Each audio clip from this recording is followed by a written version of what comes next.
कपड़े धोने वाली बहू। शादी के पहले से ही विभा को कपड़े धोने का बड़ा शौक था। कभी नल के नीचे तो कभी तालाब के पास। अरे मेरी नीली वाली लुंगी नहीं दिख रही है। विभा की अम्मा, कहाँ रखी है लुंगी? अरे वो तो विभा ने परसों ही धोकर रखी थी आपकी अलमारी में, देखो वहीं होगी। वो ना मैंने आज धो दी, मुझे लगा कि गंदी हो गई होगी। अरे कैसे गंदी हो गई थी? उसे तो मैंने पहना भी नहीं। हे भगवान, इस लड़की के कपड़े धोने की आदत से परेशान हो गया हूँ मैं। जितना तो घर में राशन नहीं आता, उससे कहीं ज्यादा डिटर्जेंट पाउडर का खर्चा है। इसकी शादी करवा दो, शादी जाए अपने घर में ही करे काम, फिर चाहे घर के कपड़े धोने हो या पूरे गांव के। हाँ ठीक बोल रही हो, देखता हूँ मैं कोई लड़का। वो दिन भी आ जाता है जब विभा को देखने लड़के वाले आ जाते हैं। लड़की मुझे अच्छी लगी। होने वाली सास कहती है, बेटी अगर कुछ पूछना है तो पूछ लो। वैसे तो हमारी लड़की बहुत ही शर्मीली है, जो बोल दो वो मान लेती है, इसे क्या पूछना होगा। अरे कैसी बात कर रही हो माँ, मुझे इन लोगों के घर रहना है, सवाल तो कई है। हाँ हाँ बेटा, पूछ लो ना, क्या पूछना है। आप लोगों के घर कपड़े कौन धोता है? सास का मुंह बन जाता है। देखो, अगर तुम ये कहना चाहती हो कि तुम्हें कपड़े धोने नहीं आते तो सुन लो, कपड़े मैं ही धोती हूँ, लेकिन तुम्हारे आ जाने के बाद मैं रुमाल तक नहीं धोऊंगी। अरे चुप रहना भाग्यवान, बहू बेचारी घर आई नहीं, उसे डराना शुरू कर दिया। वो क्या है ना बिटिया, अभी तक तो ये कल्लू की माँ ही धोती थी, लेकिन अब तुम्हारे पापा तो दहेज में वॉशिंग मशीन देंगे ही। तभी विभा की माँ बोल पड़ती है, सवाल भी पूछा तो क्या। वैसे भाई साहब, मशीन की तो फिर भी कपड़े धोने की कैपेसिटी होती है। मतलब जो बिटिया दे रहे हैं ना विभा, इसे कपड़े धोने का बहुत शौक है। ये आप लोगों के क्या, आस पड़ोस गांव मोहल्ले सबके कपड़े धो दे और उफ तक ना करे। बाहर देखा नहीं आपने कितने कपड़े सूख रहे हैं? सब हमारी बिटिया ने ही तो धोए हैं। बस भी करो ना माँ, शर्म आ रही इतनी तारीफ सुनकर। और तो और एक दाग निकाल कर दिखाओ तो मान जाऊँ। हाँ अच्छा, माफ करना बेटा, मैंने गलत समझा। हमें तो रिश्ता बहुत पसंद है। और ऐसे जुड़ जाता है रिश्ता कपड़े धोने का शौक रखने वाली विभा का। उसकी शादी हो जाती है कोयला फैक्ट्री में काम करने वाले कल्लू के साथ। शादी के बाद अचानक विभा चिल्लाती हुई सास के पास आती है। सासू माँ, अरे सासू माँ कहाँ है आप? ये तो धोखा है, धोखा दिया आप लोगों ने मुझे। इसे ससुर के चक्कर के बारे में पता चल गया। अरे तो उसमें तुझे क्यों धोखा मिला है? अरे नल में पानी नहीं आता, कपड़े कैसे कब धुलेंगे? अच्छा, तू पानी नहीं आ रहा उसकी बात कर रही है। तो आपने क्या सोचा? कुछ नहीं। अच्छा, तेरी माँ ने कहा था कि कपड़े धोने का शौक है, तुझे याद आया मुझे।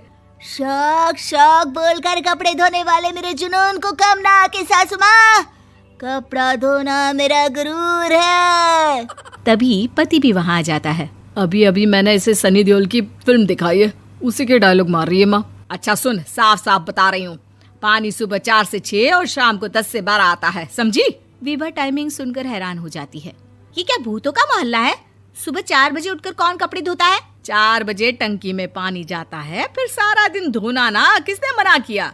अरे कैसी बात कर रही हैं? 200 लीटर की टंकी में कितने कपड़े धो लूंगी मैं, सुबह ही उठ जाऊंगी मैं। अब क्या था, विभा सुबह 4 से लेकर रात के 12 बजे तक कपड़े ही धोती रहती। एक रोज सास पड़ोस से निकलकर कहीं जा रही होती है कि साथ वाली कहती है, हाँ कल्लू की माँ, जरा ये बताओ कि 2 साड़ी है, 2 ब्लाउज और एक पेटीकोट और एक नाड़े वाला लंबा कच्छा। हाँ तो? अरे तो क्या, कितना लोगी धुलाई ये बताओ। धोबन दिख रहे हैं हम क्या? हमारे पति सरकारी नौकरी से अभी रिटायर हुए हैं और बेटा सुपरवाइजर है कोयला फैक्ट्री में। धोबन समझ रखा है हमें? हाय रे कल्लू की अम्मा, माफ कर दो, वो तो मोहल्ले में यही सब बता रहे थे कि तुमने बहू को कपड़ा धुलवाने के काम में लगा दिया है। सास को पड़ोसन की बात सुनकर गुस्सा आ जाता है। वो घर पहुंचती है जहां घर के बाहर ही इतने सारे कपड़े सूख रहे होते हैं जितने कि किसी धोबन के घर पर। अरे ओ कल्लू की दुल्हन, बाहर निकल। माँ जी यहीं आ जाओ, बाथरूम में चादर धो रहे हैं हम। अरे अभी हम धोते हैं, तुमको बाहर निकलो। ये आस पड़ोस वाले बोल रहे हैं कि हम बहू से कपड़े धुलवा कर उसे कपड़ा धोने वाली बना दिए हैं। अरे छोड़ो ना माँ जी, किन लोगों की बातों में आती हो? आस पास के लोगों का तो काम ही होता है कि वो किसी तरह सास बहू को लड़ा दे। बहू सारे घर के कपड़े धोती है, ये क्या कम है? बोलिए। सास को भी लग जाता है कि वो बहू का ये सनकीपन नहीं छुड़वा सकती, इससे अच्छा है कि खुद ही चुप हो जाए। एक रोज सास और बहू मंदिर जाते हैं, जहाँ सास की साड़ी वहाँ खड़ी भीख मांगने वाली से मिलती है। माँ जी क्या बात है, आपकी साड़ी उस भिखारन से कितनी मिल रही है ना? हाँ हाँ देखो तो दोनों की साड़ी मिल रही है। क्या बात है कल्लू की अम्मा, तुम खुद को तो अफसर की बीवी बताती हो और ऐसी सिंपल सी प्लेन साड़ी पहनकर घूमती हो। सिंपल और प्लेन नहीं है ये साड़ी। तो क्या सोने के धागे से फूल बने हैं? कुछ भी सासू माँ, कुछ भी। हाँ बने थे इस साड़ी में सोने के धागे से फूल। मेरे पति लेकर आए थे मद्रास से स्पेशली मेरे लिए 10,000 की। ताहे भाई साहब इस भिखारन के लिए भी सेम टू सेम साड़ी लेकर आए होंगे 10,000 की। सास उस वक्त कुछ नहीं कहती, लेकिन बहू के साथ घर आती है और अलमारी से एल्बम निकाल कर लाती है। ये साड़ी देख रही है, ये वही साड़ी है जिसे मैंने अभी पहना था। इस साड़ी में ये जो चमकदार फूल दिख रहे हैं ना, ये सोने के धागों से काढ़े गए हैं। लेकिन तू लोकल वॉशिंग मशीन ब्रश से घिस घिस कर सारे फूलों को निकाल कर साड़ी प्लेन कर दी। मुझे माफ कर दीजिए सासू माँ। और तो और, जब मैंने तुझे तेरी गलती के लिए कुछ नहीं कहा, लेकिन तूने तो सबके सामने मेरा मजाक ही बना दिया। क्यों? बहू को समझ में आ जाता है कि अब से उसका कपड़े धोना बंद। अगर आपको हमारी वीडियो पसंद आई है तो प्लीज हमारे चैनल सही राह को लाइक, कमेंट और शेयर करें।